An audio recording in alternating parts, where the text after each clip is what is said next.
आप सभी बच्चों का क्वांटम पब्लिक स्कूल की संस्कृत ऑनलाइन क्लास में हार्दिक स्वागत है। आज हम कक्षा 9 की संस्कृत का पाठ दूसरा पढ़ेंगे, जिसका शीर्षक है स्वर्णकाक है। स्वर्णकाक एक अत्यंत रोचक कहानी है। इसमें लालच के दुष्परिणाम के बारे में बताया गया है। तो पढ़ते हैं स्वर्णकाक। यह पाठ श्री पद्म शास्त्री द्वारा रचित विश्व कथा शतकम नामक कथा संग्रह से लिया गया है, जिसमें विभिन्न देशों की 100 लोक कथाओं का संग्रह है। यह वर्मा देश की एक श्रेष्ठ कथा है, जिसमें लोभ और उसके दुष्परिणाम के साथ साथ त्याग और उसके सुपरिणाम का वर्णन एक सुनहले पंखों वाले कौवे के माध्यम से किया गया है। पुरा कस्मिंश्चित् ग्रामे एका निर्धना वृद्धा स्त्री न्यवसत। निप्रा प्राचीन काल में कस्मिंश्चित् किसी एक ग्रामे गांव में एका निर्धना एक निर्धन गरीब वृद्ध बूढ़ी स्त्री न्यवसत रहती थी। यानी कि प्राचीन काल में किसी एक गांव में एक गरीब और वृद्ध स्त्री निवास करती थी। तस्य च एका दुहिता विनम्रा मनोहरा च आसीत्। च और तस्य उसकी एक दुहिता बेटी विनम्रा सरल स्वभाव वाली, मनोहरा च और मनोहरा सुंदर, आसीत् थी। उसकी एक बेटी सरल स्वभाव वाली और सुंदर थी। एकदा माता स्थलायां तंडुलान निक्षिप्य पुत्रीम आदिदेश। एक बार माता ने स्थलायाम थाली में तंडुलान चावलों को निक्षिप्य रखकर पुत्रीम आदिदेश पुत्री को आदेश दिया। सूर्यातपे तंडुलान खगेभ्या रक्ष। सूर्य के ताप में अर्थात धूप में तंडुलान चावलों की खगेभ्या पक्षियों से रक्षा करना, यानी धूप में चावलों की पक्षियों से रक्षा करना। किंचित कालाद अंतरम एको विचित्रः काकः समुड्ड्य ताम उपाजगाम। किंचित कुछ कालांतरम समय बाद एक विचित्र कौवा समुड्ड्य उड़कर ताम उपाजगाम उसके पास पहुंचा। कुछ समय बाद एक विचित्र कौवा उड़कर उसके पास पहुंचा। न एतादृश स्वर्णपक्षो रजतचंचु स्वर्णकाकस्य तया पूर्वं दृष्ट। नहीं एतादृश ऐसा स्वर्णपक्षो सोने के पंखों वाला, रजत चंचू चांदी की चोंच वाला, स्वर्णकाक सोने का कौवा, तया उसने पूर्वम पहले दृष्ट देखा। तो उसने ऐसा सोने के पंखों वाला, चांदी की चोंच वाला सोने का कौवा पहले नहीं देखा। तम तंडुलान हसन्त विलोक्य बालिका रोदितुम आरब्धा। तम तंडुलान खादंतम उसको यानी कौवे को, तंडुलान चावलों को, खादंतम खाते हुए, हसंतम च और हंसते हुए, विलोक्य देखकर, बालिका ने रोदितुम रोना आरब्धवा शुरू कर दिया। तम निवार्यति सा प्रार्थयत। तम उसको निवार्यति रोकती हुई, सा प्रार्थयत उसने प्रार्थना की।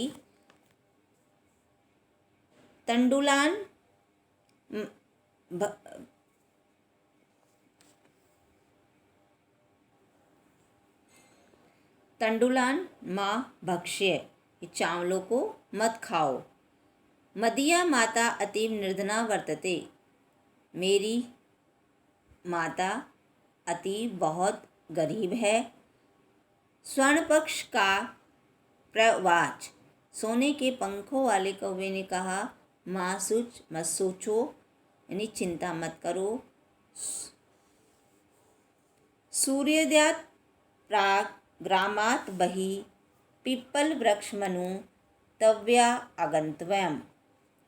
कि सूर्योदयात प्राक, सूर्य उदय होने से पहले ग्रामात वही, गांव के बाहर, पीपल वृक्ष के नीचे, तव्या तुम आगंतवम पहुंच जाना, कि सूर्य उदय होने से पहले गांव के बाहर पीपल वृक्ष के नीचे पहुंच जाना।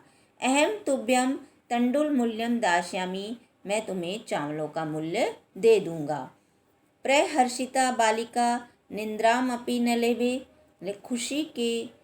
खुशी से उस बालिका को निंद्राम अपि, नींद भी, न लेवे, नहीं आई, कि खुशी के मारे उस बालिका को नींद भी नहीं आई। सूर्योदयात पूर्वमेव सा तत्र उपस्थिता, सूर्य उदय होने से पहले ही सामने वह तत्र उपस्थिता, वहाँ पहुँच गई। वृक्षस्य उपरि विलोक्य सा आश्चर्यचकिता संजाता, वृक्ष के ऊपर विलोक्य देखकर वह आश्चर्यचकित हो गई। यत् अत्र स्वर्णमय प्रसादो वर्तते, कि यहाँ सोने से बना हुआ भवन है।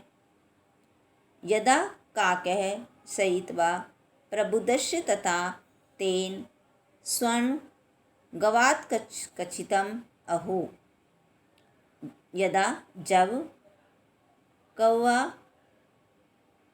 सो के उठा तो उसने, तदा तब उसने सोने की खिड़की से देखा और बोला, बाले, अरे बालिका, त्वम आगता, तुम आ गई हो, तिष्ठ, रुको, अहम तव्यत्कृते सोपानम अवतारयामि, मैं तुम्हारे लिए सीढ़ी उतारता हूँ। तत्कथ्य स्वर्णमयम रजतमयम ताम्रमयम वा, अच्छा कहो, सोने से बनी हुई सीढ़ी, चांदी से बनी हुई सीढ़ी अथवा तांबे से बनी हुई सीढ़ी उतारूं। कन्या प्रोवचात, बालिका ने कहा, अहम निर्धन मातु दुहिता अस्मि, मैं गरीब माँ की बेटी हूँ। ताम्र सोपानेन एव आगमिष्यामि, मैं तांबे की बनी हुई सीढ़ी से ही आगमिष्यामि, आऊँगी। परम स्वर्ण सोपानेन सा स्वर्ण भवनम आसाद, परंतु सोने की बनी हुई सीढ़ी के द्वारा वह सोने के महल में पहुंची। चिरकालम भवने चित्र विचित्र संजितानि दृष्ट्वा सा विश्वम संजाता, चिरकालम बहुत देर तक, भवन में, चित्र विचित्र वस्तुनि संजितानि, कि रंग बिरंगी वस्तुओं को सजी हुई देखकर, सा विस्मय गता, वह विस्मित हो गई, कि वह बहुत देर तक भवन में रंग बिरंगी चित्र विचित्र वस्तुओं को सजी हुई देखकर विस्मित हो गई। ताम विलोक्य का प्राह, उसको देखकर कौवे ने कहा, पूर्वम लघु प्रातराशय क्रियताम, कि पहले थोड़ा नाश्ता कर लो। वद त्वम स्वर्ण स्थलायाम भोजनम करिष्यसि, बताओ तुम सोने की थाली में भोजन करोगी, किम वा रजत स्थलायाम, या चांदी की थाली में, ताम्र स्थलायाम, या तांबे की थाली में। बालिका व्याजयात, बालिका ने उत्तर दिया, ताम्र स्थलायाम एव आहा, मैं तांबे की थाली में ही निर्धना भोजनम करिष्यामि, तांबे की थाली में ही मैं गरीब भोजन करूँगी। तदा सा कन्या आश्चर्यचकिता संजाता, तब वह कन्या आश्चर्यचकित हो गई। तदा स्वर्ण काकेन स्वर्ण स्थलायाम भोजनम परिवेशितम, कि जब सोने के कौवे के द्वारा सोने की थाली में भोजन परोसा। न एतादृश स्वादु भोजनम अद्य अवधि बालिका खादितवती।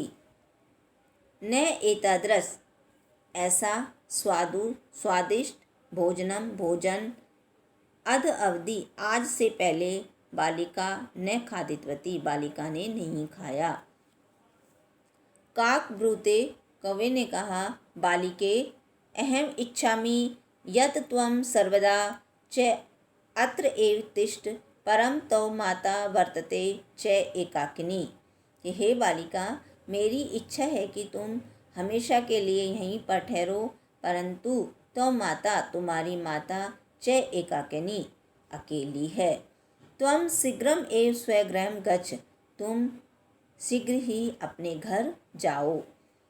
इति उक्त्वा काक कक्षा अभ्यन्तरो त्रस्तो मंजुषा निस्सार्यं ताम प्रति अवदत्। इति उक्त्वा ऐसा कहकर कौवा कक्षा अभ्यंतरम कमरे के अंदर गया और त्रिस्तो 3 मंजूषा पेटी संदूक निस्सार्य निकालकर ताम प्रति अवदत् उसको बोला, बालिके कि हे बालिका, यथा इच्छम ग्रहण मंजूषाम एकाम, अपनी इच्छा अनुसार एक मंजूषा ग्रहण कर लो या अपनी इच्छा अनुसार एक मंजूषा ले लो।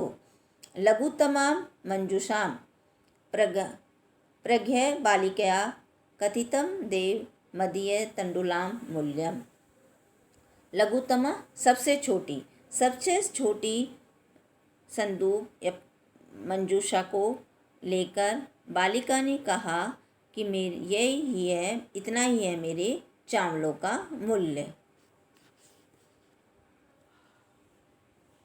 गृहम आगत्य तया मंजूषा सम उद्घाटिता, घर आकर उसने मंजूषा को संदूक को खोला। तस्याम महाहरिणी हिरकाणी विलोक्य, उसमें बहुत ज़्यादा हीरे जवाहरातों को विलोक्य देखकर वह बहुत खुश हो गई।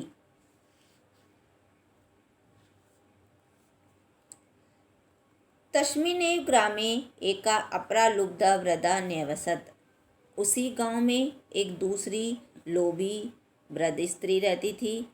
तस्या अपि एका पुत्री आसीत, उसकी भी एक पुत्री थी। ईर्ष्या सा तस्य स्वर्णकाकस्य रहस्यम अभिज्ञातवती, ईर्ष्या के कारण वह सोने के कौवे का रहस्य जान गई। सूर्यतपे तंडुलान निक्षिप्य तया अपि स्वसुता नियुक्ता, कि सूर्य के ताप में यानी धूप में चावलों को रखकर उसने भी अपनी पुत्री को वहाँ बैठा दिया। तथा एव स्वर्णपक्ष का तंडुलान भक्षयम तामपि तत्र एव अकार्यत, तथा उसी प्रकार सोने के पंखों वाला कौवा चावलों को खाने के लिए वहाँ आया। प्रातः तत्र गत्वा सा काकम निर्भीक्षन्ति प्रउवाच, प्रातः यानी सुबह वहाँ जाकर उसने कौवे की बहुत सारी निंदा की।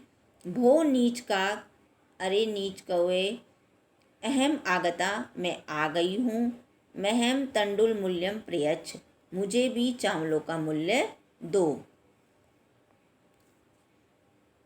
काक अब्रवीयत, कौवे ने कहा, अहम तव्यकृते सोपानम अवतारयामि, मैं तुम्हारे लिए सीढ़ी उतारता हूँ। तत्कथ्यम स्वर्णमयम रजतमयम ताम्रमयम वा, अच्छा बताओ, सोने की बनी हुई, चांदी की बनी हुई अथवा तांबे की बनी हुई। गर्वितया बालिकया प्रोक्तम, घमंडी बालिका ने कहा, स्वर्णमयन सोपानेन अहम आगच्छामि, सोने से बनी हुई सीढ़ी से ही मैं आऊँगी। परम स्वर्णकाकृते ताम्रमय सोपान एव प्रायच्छत। परंतु सोने के कौवे ने तांबे की बनी हुई सीढ़ी ही उसे दी। स्वर्णकाक ताम भोजनम अपि ताम्र भाजने ही कार्यत। सोने के कौवे ने भोजन भी उसे तांबे के बर्तन में ही, तांबे की थाली में ही दिया। प्रतिनिवृत्ति काले स्वर्णकाकेन कक्षा अभ्यंतरो त्रस्तो मंजुषा तत्पुरा सम उत्क्षिप्ता। प्रतिनिवृत्त काले वापस जाते समय सोने के कौवे ने कमरे के अंदर जाकर त्रिस्तो 3 मंजूषा लाकर उसके सामने रखी। लोभाविष्टा लोभी बालिका ने सा बृहत्तमा मंजूषा ग्रहीतवती। सबसे बड़ी मंजूषा ग्रहण की। गृहम आगत्य सा हर्षिता यावत् मंजूषा उद्घाटयति तावत्स्यां भीष्ण कृष्ण सर्पो विलोकिता। घर आकर उसने जैसे ही उस मंजूषा को, उस संदूक को खोला, तावत वैसे ही उसमें से भीष्ण कृष्ण सर्पों, उसमें भीष्ण भयंकर काले सांपों को देखकर, काले सांप देखे। लुब्धया बालिकया लोभी बालिका को लोभस्य फलम प्राप्तम लोभ का फल प्राप्त हो गया। तदंतरम सा लोभम परित्यज्यत इसके बाद उसने लोभ करना छोड़ दिया। तो